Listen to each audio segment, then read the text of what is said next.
Okay. Simba na Yanga pia waga kuna namna ambavyo timu hizi mbili kila mmoja huwa anajitapa zaidi kwenye miezi fulani kwenye mwaka.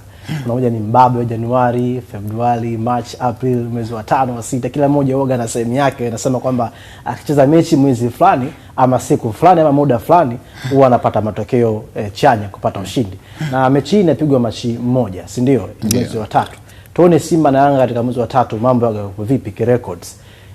Michezo 10 tangu mwaka 1965 mpaka kufikia mwaka jana, Simba na Yanga kwenye ligi kuu wamecheza michezo 10 kwenye mwezi wa 3. Na takwimu zinakwenda kuonyesha picha gani hapa? Katika hizi mechi 10 za mwisho kwenye Simba na Yanga kwenye mwezi wa 3, tumepata kuona Yanga wakipata ushindi kwenye michezo 4, Simba wakipata ushindi mara moja na sare zikiwa ni 5. Yanga wamefunga mabao 7 na Simba kufunga mabao 5 kwenye mwezi wa 3, kwa maana ya mwezi Machi. Sasa takwimu na rekodi zinakwenda kuonyesha kwamba Yanga wamekuwa ni wababe mbele ya Simba kwenye mechi ambazo za ligi kuu zinapigwa kwenye mwezi wa 3. Kwa hivyo inaweza pia ikawa sehemu ya kuongeza chachu kwa mashabiki wa Yanga kuona kwamba huenda wakatumia upepo ambao umekuwa